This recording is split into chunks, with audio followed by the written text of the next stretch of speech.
ఈరోజు ఎందుకో పొంగనాలు తినాలనిపించింది. ఇంకా అందుకని చెప్పనేసి ఇక్కడ మార్నింగే టిఫిన్‌కి ఈరోజు పొంగనాలైతే వేస్తున్నాననమాట. ఇంక ఈ పొంగనాల్లోకి టమోటా కారం అయితే చాలా బావుంటుంది.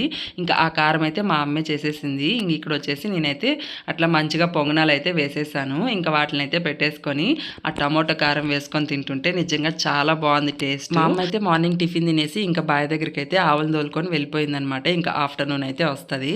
ఇంకా ఆలోపు అయితే నన్ను చింతాకు పెరుక్కొని వచ్చి దాంతో పచ్చడి చేయమని చెప్పి చెప్పింది. చింత చెట్టు దగ్గరికి వెళ్ళి చూస్తే ఆకంతా ముదిరిపోయింది. ఇంకా అక్కడక్కడ కొంచెం ఉంటే దాన్ని అయితే కోసుకొచ్చాను. ఇంకా మా అమ్మకైతే చెప్పాను, చింతాకైతే కొంచెమే ఉంది మా ఎట్లా అని చెప్పనేసి. ఇంకా మా అమ్మ ఫ్రిడ్జ్ లో వంకాయలు ఉన్నాయి చూడు, చింతాకు వంకాయ వేసి పులిగూర చేయి బాగుంటుంది అని చెప్పి చెప్పింది.